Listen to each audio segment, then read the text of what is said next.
Merci beaucoup, Madame l'ambassadrice, pour votre présence aujourd'hui et pour avoir accepté d'accorder cette interview à Sinopia dans le cadre de l'organisation de l'Académie Sinopia que nous organisons à Lille le 9 novembre prochain sur les enjeux de cohésion dans les territoires. Alors j'ai quelques questions à vous poser.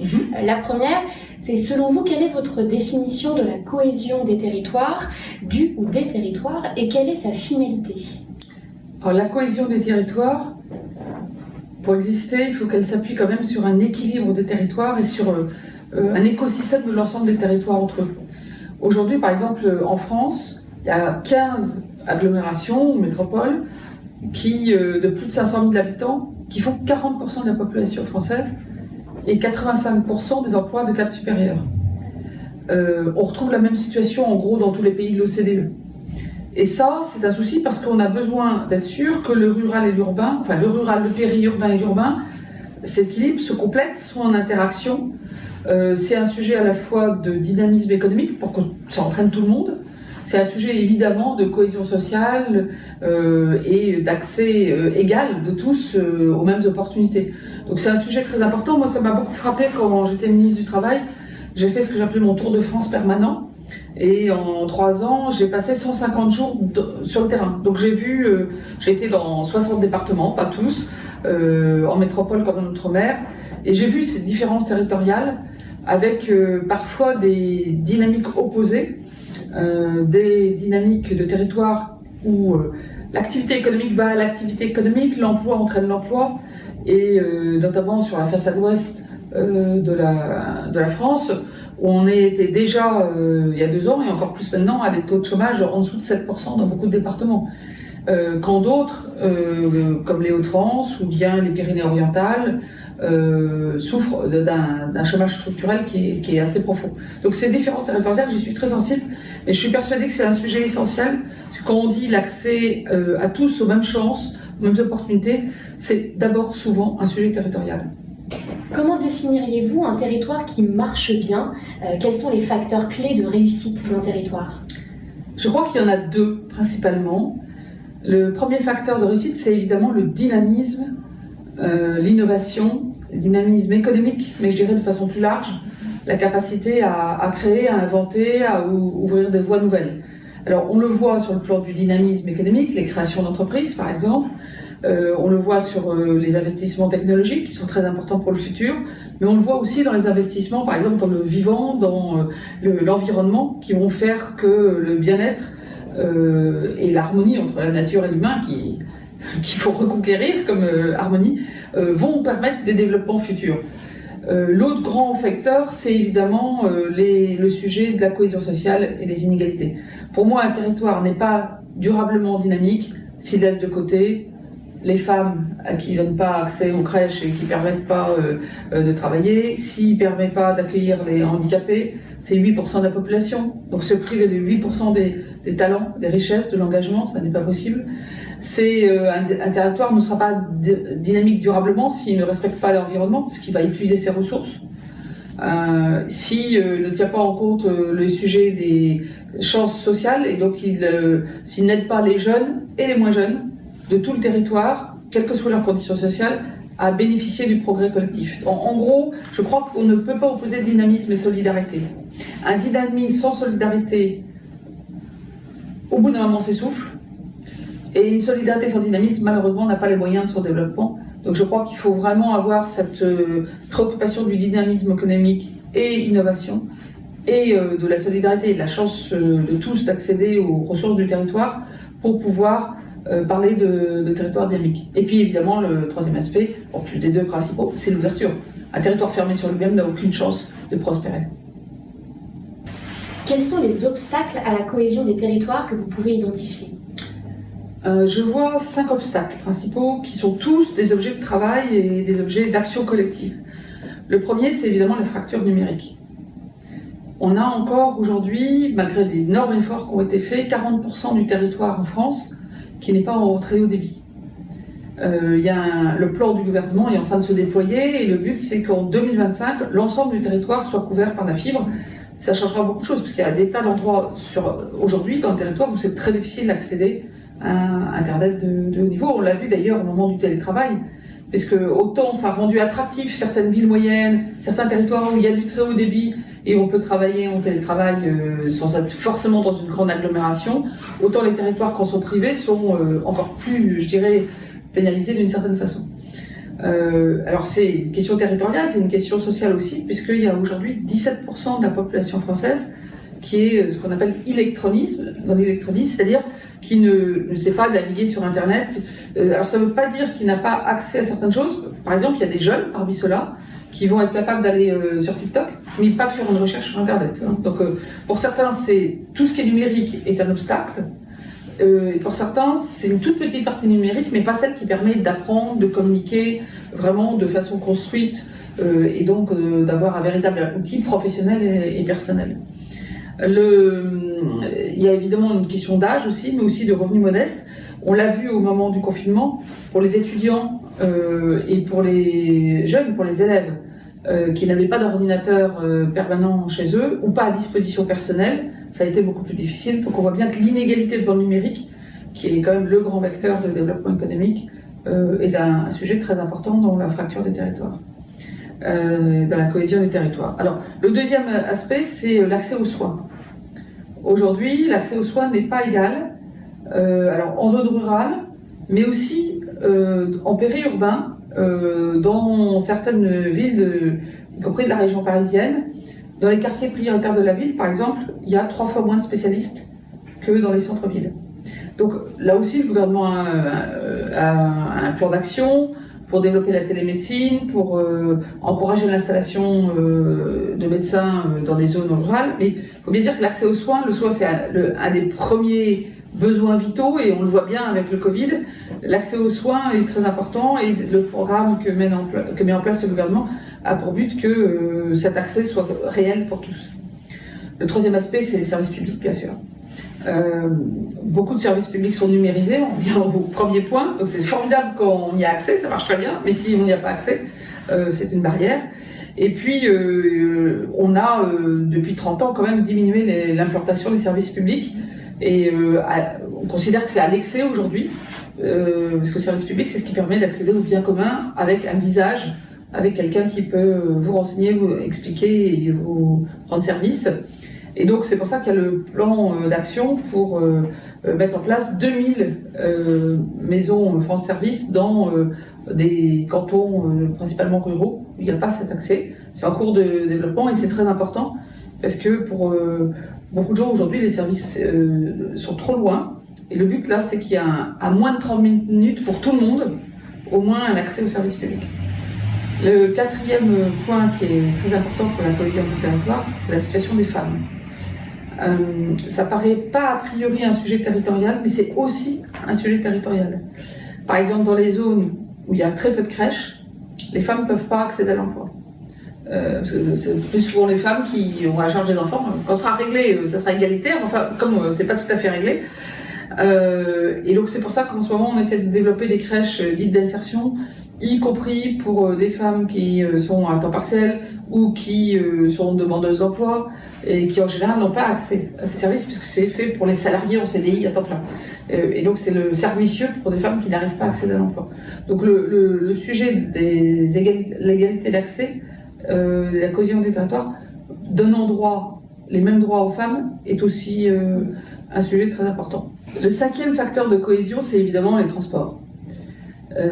Évidemment, il est beaucoup plus facile d'être dans une grande agglomération avec des transports en commun, même s'ils sont parfois surchargés, qu'en zone rurale ou en zone périurbaine pour accéder à l'emploi, aux activités sociales et culturelles, aux loisirs et évidemment à l'activité économique de façon générale. Sur les transports, ce qu'on peut dire par exemple, c'est que 90% des foyers qui habitent en zone périurbaine, aujourd'hui ont une voiture. On ne peut pas faire autrement qu'avoir une voiture. Mais il y a aussi, même là où il y a des transports en commun, ça ne permet pas toujours l'ouverture à tout ce dont on a besoin. Par exemple, il y a certaines grandes agglomérations, dans la région parisienne ou à Marseille, où il y a des territoires qui ont des transports en commun, mais enclavés. C'est-à-dire que ça permet de bien de circuler de là où on est, mais pas tellement d'accéder ailleurs, ou difficilement. Et donc, ça, c'est un autre sujet, c'est évidemment avoir un accès au transport.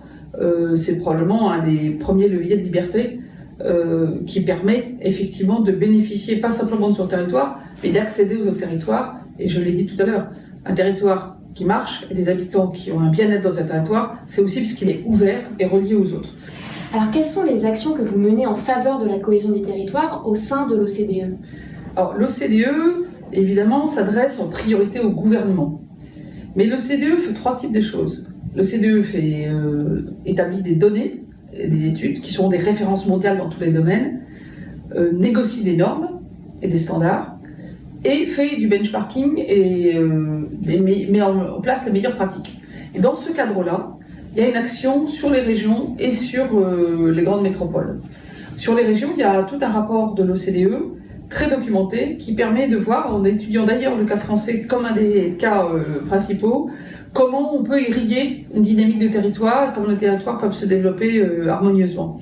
Donc il y a un travail d'étude qui éclaire aussi les politiques publiques des gouvernements, mais aussi des régions. Et puis sur les grandes métropoles, il y a un réseau à l'OCDE des 50 plus grandes villes du monde qui, dans le cadre de l'OCDE, travaillent sur les sujets de cohésion sociale, d'innovation environnementale et sociale sur les territoires. Donc là aussi, c'est un lieu stimulant puisque ça permet d'avoir des bonnes pratiques et même des partenariats entre régions, entre villes de différents pays. Alors, moi et mon équipe, moi comme ambassadrice de France auprès de l'OCDE avec mon équipe, on pousse beaucoup ces sujets-là parce que on est convaincu que l'OCDE, par toute sa connaissance et par ce qu'elle représente d'influence, est un véritable levier pour améliorer les pratiques qu'on a et les politiques publiques, et que cette dimension territoriale a tout à fait sa place. Lorsque vous étiez ministre du Travail, vous avez créé l'index égalité femmes-hommes, l'index Pénicaud qu'on appelle aujourd'hui. Pensez-vous qu'il faille aller encore plus loin dans le domaine de l'égalité, et où se situe la France par rapport aux autres pays européens ? Alors d'abord, il n'y a aucun pays au monde qui est à l'égalité complète homme-femme. Que ce soit l'OCDE, l'OIT ou les Nations Unies, UN Women, le montre très clairement. La France maintenant, avec la loi qu'on a faite en 2018, la loi pour la liberté de choisir son avenir professionnel, dans laquelle il y a l'obligation de résultat pour les entreprises d'arriver à l'égalité des salaires et des opportunités de carrière, sous peine de sanction, et l'index qui est l'instrument pour progresser. Cette loi est une des plus avancées au monde. Elle est reconnue comme probablement là où ex aequo avec un ou deux autres pays, les lois les plus avancées. Pourquoi ? Parce qu'elle n'est pas simplement sur le principe. D'ailleurs, depuis 46 ans, on avait déjà des lois qui disaient à travail égal, salaire égal entre les femmes et les hommes. Loi totalement non respectée. Et là, on est allé plus loin dans cette loi. On a voulu, avec les partenaires sociaux, avec les parlementaires, on a voulu amener une obligation de résultat. C'est-à-dire que les entreprises doivent obtenir des résultats. Elles ont 3 ans pour se conformer. Mais aussi un outil qui sert au management, aux partenaires sociaux, au réseau de femmes, en entreprise, pour pouvoir piloter le progrès. On ne progresse que dans ce qu'on mesure. Quand on ne mesure pas, on ne progresse pas. Et donc aujourd'hui, cet index, après 2 ans, et malgré le Covid, nous a permis déjà de faire des progrès, puisque vous savez qu'il est bâti sur 100 points, qui permet de mesurer à la fois à travail égal, salaire égal, mêmes opportunités de carrière, mêmes opportunités d'augmentation de rémunération, augmentation au retour des congés de maternité, et par des femmes dans les 10 plus hauts salaires. Eh bien, cet index, qui est calculé sur 100 points, la première année, les entreprises de plus de 1000 salariés avaient un score moyen de 83 points. L'égalité réelle est à 100, je rappelle. Là, cette année, on est à 88. Donc, en fait, cette transparence a fait prendre conscience ces entreprises de là où elles étaient, et la plupart d'entre elles ont mis en place des plans d'action qui leur permettent de progresser. C'est aussi un sujet de réputation, et de réputation négative si elles ne sont pas bonnes, mais positive aussi, puisque les quelques rares qui sont à 100% en font évidemment un élément fort de leur politique d'attractivité des talents. Aujourd'hui, il n'y a encore que 2% des entreprises en France qui sont à l'égalité réelle, c'est-à-dire qui sont à 100 sur 100. 2%. Donc, bien sûr qu'il faut continuer, il faut arriver à partout cette égalité. Il passer de 2% à 50%, puis à 80%, puis à 90%, et j'espère un jour à 100%. Donc, la première chose, c'est de continuer. Si on a réussi sur la part des femmes dans les conseils d'administration, ça c'est la loi Copé-Zimmermann, c'est parce que on a tenu bon, on n'a pas modifié la loi, et au bout de 10 ans, on est arrivé aux 43% en partant de 11%. Bien, pour la loi que j'ai portée, et pour l'index, c'est la même chose, il faut tenir bon, c'est publié chaque année, ça oblige les entreprises à progresser chaque année, c'est un objet de dialogue social, il faut continuer dans cette voie-là. Après, en ce moment, il y a au Parlement une discussion d'une autre loi complémentaire très intéressante, proposée par la députée Marie-Pierre Fredriksen, et qui est beaucoup portée aussi par Elisabeth Moreno, la ministre Égalité. Et c'est une loi sur l'obligation d'avoir des résultats, là aussi, dans le part de femmes dans les instances dirigeantes. Pas conseil d'administration, c'est déjà la loi, mais management. Cette loi n'est pas encore votée, j'espère qu'elle le sera prochainement, parce que ça fait partie, je dirais, de la dynamique. Et puis, je pense que, comme toujours, il faut aussi continuer à se battre à la source, et ça, c'est vraiment sur permettre aux filles de s'autoriser à aller vers les sciences et la technologie.